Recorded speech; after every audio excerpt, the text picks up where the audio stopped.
আসসালামু আলাইকুম। আপনারা সবাই একটা জিনিস নিয়ে প্রায় ইদানিং খুব কথাবার্তা বলছেন, তা হচ্ছে রেজাল্ট এবার নাকি ধস নামবে। কেন ধস নামবে সেটার পেছনে আপনাদের অন্যতম বড় রিজন হচ্ছে নতুন শিক্ষামন্ত্রী এসেছেন এবং মিলন স্যার আসলে এমন একজন মানুষ যে কিনা খুবই স্ট্রিক্ট এই সকল ব্যাপারে। বাট প্রশ্ন হচ্ছে আসলে ওনার পোর্টফোলিও কি বলে, শুধু সেটাই না, আসলে রেজাল্ট ধস যদি নেমেও থাকে সেটা কি কি কারণে হতে পারে, আর রেজাল্ট ধস হলে কি কি ধরনের ইম্প্যাক্ট পড়তে পারে আমাদের এডুকেশন সিস্টেমে। আমি আমার একটা প্রেডিকশন দিচ্ছি এবং তার সাথে আমি এটাও বুঝিয়ে দিচ্ছি যে কেন মোস্ট প্রবাবলি আমার প্রেডিকশন গুলো কারেক্ট হবে। এবার রেজাল্ট ধস হবে কিনা, আমার মতে এবার রেজাল্ট ধস হওয়ার চান্স অ্যাকচুয়ালি হাই। এখন এটা শোনার পরে আপনারা অনেকে বলতে পারেন হ্যাঁ কেন কি হবে।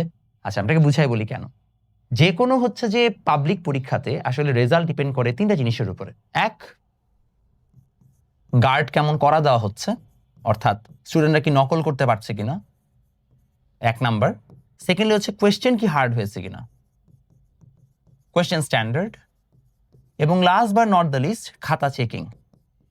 খাতা চেকিং এর সময় অনেক সময় গ্রেস মার্ক দিতে বলে দেওয়া হয়, লিনিয়েন্সি দেওয়া হয়। এই তিনটা জিনিসের উপর আসলে একটা স্টুডেন্টের রেজাল্ট ডিপেন্ড করে। যারা ভালো স্টুডেন্ট তাদের টেনশন নেওয়ার কোনো কারণ নাই। বাট যদি গার্ড করা দেওয়া হয় এবং যদি অ্যাকচুয়ালি হচ্ছে যে আসলে তো এখন সেরকম ভাবে কোয়েশ্চেন ফাঁস হয় না, নকল বলতে আসলে স্টুডেন্টরা দেখাদেখি করে, এটাই।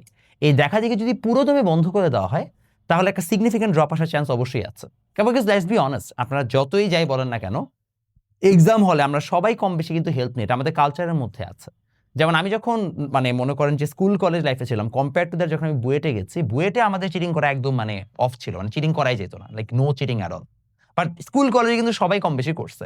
এই যে আপনারা কম বেশি ছোটখাটো চিটিং করেন, মনে করেন আপনি কারোর সাথে একটা ম্যাথের অ্যান্সার মিলাইলেন, আপনার হয়তো ম্যাথটা ভুল হইতো, জাস্ট আপনি অ্যান্সারটা মিলানোর সাথে সাথে বুঝলেন ও আচ্ছা ম্যাথটা আসলে আমি ভুল করছি, আমি ঠিক করে দিচ্ছি। আপনি ভাবছেন আপনি নিজের যোগ্যতায় করতেছেন, বাট ওই ফ্রেন্ডটা যদি আপনার সাথে না থাকতো তাহলে আপনি কোনোদিন ভেরিফাই করতে পারতেন না যে আপনার ভুল আছে। এর মানে হচ্ছে যদি গার্ড করা দেওয়া হয় রেজাল্ট ধস নামার অফকোর্স চান্স আছে। সেকেন্ড হচ্ছে কোয়েশ্চেন স্ট্যান্ডার্ড। আমার মতে কোয়েশ্চেন অলরেডি স্ট্যান্ডার্ড। আপনি যদি বিগত কয়েক বছরের এসএসসি এইচএসসি মানে কোয়েশ্চেনকে এনালাইসিস করেন, কোয়েশ্চেন যথেষ্ট স্ট্যান্ডার্ডই হচ্ছে। সো এমন কোয়েশ্চেনে এমনিই আসলে মানুষজনের পরীক্ষা দিতে কষ্ট হওয়ার কথা। সো কোয়েশ্চেনকে আরো স্ট্যান্ডার্ড বানানোর আমার কাছে মনে হয় না আর কিছু আছে, যথেষ্ট স্ট্যান্ডার্ড অলরেডি আছে। এবং সাধারণত এই জায়গাটাতে আসলে যেহেতু টিচাররা মানে মাস্টার ট্রেনার যারা প্রতি বছরই কোয়েশ্চেন করে থাকেন, তারাই আবার কোয়েশ্চেন করবেন। তো এখানে খুব একটা চেঞ্জ আসার মানে সুযোগ আমার কাছে মনে হয় না আছে।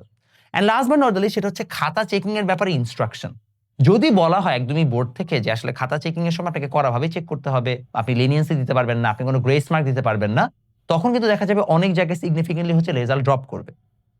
এই জিনিসটা খুবই হচ্ছে গুরুত্বপূর্ণ। এখন এটাকে আসলে করার চান্স আছে নাকি না, আমার প্রেডিকশন হচ্ছে এবার এটা হওয়ার চান্স হচ্ছে অনেক বেশি। কারণ হচ্ছে আমরা সবাই মোরললেস এইটাতে হচ্ছে যে বিশ্বাস করে ফেলছি বা আমরা সবাই বুঝে ফেলছি যে আমরা যে এ প্লাসটা পাই সেটা ইনফ্লেটেড। গত কয়েক বছরে পার্টিকুলারলি করোনার পরে আমাদের যেভাবে হচ্ছে যে ভুরিয়ে ভুরিয়ে এ প্লাস আসতেছে, এটা কোনোভাবেই হচ্ছে যে right number of A plus না, বা এটা হচ্ছে আমাদের অ্যাকচুয়াল এডুকেশন সিস্টেমকে রিফ্লেক্ট করে না। 2001 থেকে 6 এর ওই সময়টাতে যদি আপনি খেয়াল করে দেখেন, তখন কিন্তু আসলে খুব একটা বেশি মানুষ হচ্ছে যে অনেক হাই মার্কস পেতো তাও না। এখন ওটাকে ভালো খারাপ বলার কিছু নাই, যুগের সাথে আসলে আপনার রেজাল্টের প্রতি পার্সপেক্টিভ চেঞ্জই হবে।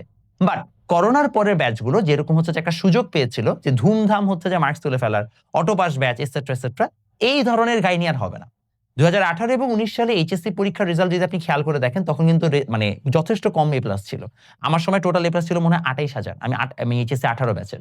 28,000 আমাদের টোটাল এ প্লাস ছিল। যদি আপনি গোল্ডেন এ প্লাসের কথা ভাবেন তাহলে মনে হয় সারা বাংলাদেশে 5 থেকে 6,000 এর বেশি গোল্ডেন এ প্লাস পাওয়ার কথা না, মানে ম্যাক্স 10,000-ই পাওয়ার কথা। তাহলে ওইটা ছিল হচ্ছে এমন একটা রেজাল্ট যেটা কিনা আসলে বলতে পারেন বাংলাদেশের অ্যাকচুয়াল হচ্ছে যে সিনারিওকে রিফ্লেক্ট করে। সো যদি আমি ধরেও নিই যে 18 সালের রেজাল্টে আবার রিপিট হবে, তাহলে সেটাও কিন্তু একটা সিগনিফিকেন্ট ড্রপ। সো সমস্যা যেটা দাঁড়াবে সেটা হচ্ছে যে এই কয়েক বছরে আবার যেহেতু এ প্লাস অনেক বেশি, আপনাদের পিঠাপিঠি যদি কোনো বড় ভাই বোন থাকে, কাজিন থাকে, আপনার বাসায় ওই রেজাল্টটাকে কম্পেয়ার করা হবে ওই কাজিনের সাথে। আর ওই কাজিন তো মনে করেন 3 সাবজেক্টে কোনো মতে শর্ট সিলেবাসে পরীক্ষা দিয়ে হচ্ছে যে বিশাল মনে করেন হনু হয়ে গেছে। আর ওর বাপ মা তো ভাবতেছে ও মনে হয় আসলে অনেক হ্যাডাম, ওরা যদি এই পরীক্ষায় পরীক্ষা দিতে বলতাম তাহলে না বুঝা যেত কি হইতো। বাট আনফর্চুনেটলি সেভাবে মানুষজন জাজ করে না, বাংলাদেশের সোসাইটি আসলে এই জায়গা থেকে অ্যাডভান্টেজটা নেয়। তারা বলবে যে না দেখেন আমাদের সময় তো পরীক্ষা আসলে মানে একই তো জিনিস, যে পারা সে ঠিকই পারতো, বাট আনফরচুনেট আপনার ছেলে পারতো না, পার পেয়ে গেছে আর কি, ভাগ্য ভালো। এখন আপনাদের হচ্ছে যে সামনে যারা পরীক্ষা দিবেন তাদের আমার কাছে মনে হচ্ছে কপাল আসলে শনি আছে। এখন আপনাদের কি করা উচিত? সো এসএসসি 26 এবং 27 ব্যাচের যারা আছো তাদেরকে আমি হেভিলি রেকমেন্ড করব যে বোর্ড পরীক্ষাটা একটু সিরিয়াসলি দাও। কারণ তোমাদের সামনে যে বুয়েট মেডিকেল অ্যাডমিশন টেস্টগুলো হবে বা তোমার যে সামনে ভালো কলেজে পড়বা না কিনা, তার অনেকটাই এই বোর্ড পরীক্ষার সময় ডিসাইড হয়ে যাবে। কারণ এই বোর্ড পরীক্ষায় যারা খারাপ করবা তাদের রেজাল্টের কারণে দেখা যাবে অনেকের কনফিডেন্স ব্রেক হয়ে যাবে, অনেকে বুঝবে না যে আসলে তোমার রিকোয়ারমেন্ট উঠাতে পারবা কিনা পার্টিকুলার জায়গায় পরীক্ষা দেওয়ার জন্য, দেখবা যে আসলে হজবরল হয়ে গেছে। এই জন্য তোমাদের আসলে অ্যাডমিশন টেস্টের একটা পার্ট এইখানেই হয়ে যাচ্ছে, এটাকে চিন্তা করেই হচ্ছে পড়াশোনা করাটা গুরুত্বপূর্ণ। না করলে তোমরা কিন্তু সামনে সিগনিফিকেন্ট ধরা খাবা। আর যেটা হচ্ছে যে সবসময় সত্য কথা, আসলে যে ধরা খাওয়ার সে হচ্ছে যে কোনো না কোনোভাবে ধরা খাবেই। কারণ আপনি এখন দেখে থেকে কোনো মতে বোর্ড পরীক্ষায় পাশ করে গেল, অ্যাডমিশন আপনাকে কেউ দেখাবে না, তখন আপনাকে নিজেরটা নিজেই করতে হবে। সো আমার হাইলি রেকমেন্ডেশন অবশ্যই হচ্ছে যে ঠিকমতো পড়াশোনা করেন, এবং রেজাল্ট ধস হবে কিনা আমার কাছে মনে হয় রেজাল্টে এবার একটা সিগনিফিকেন্ট ড্রপ থাকবে। কারণ বিএনপি সরকার আসার পরে এবং পার্টিকুলারলি মিলন স্যার, এটা আমার কাছে আগে তারা প্রুভও করতে চায় যে আসলে আগের সরকার শিক্ষা ব্যবস্থাকে ধ্বংস করছে, আমরা এটাকে ফিক্স করতেছি। এবং the easiest way to fix any education system is to show যে রেজাল্ট এবার ড্রপ করছে। বুঝাইতে পারছি? আরো অনেক ফিক্সেশন দরকার আছে, বাট এটা হচ্ছে ইজিয়েস্ট ভিজিবল আর কি একটা শো, যে দেখেন আমরা কিন্তু রেজাল্ট ড্রপ করাই ফেলছি।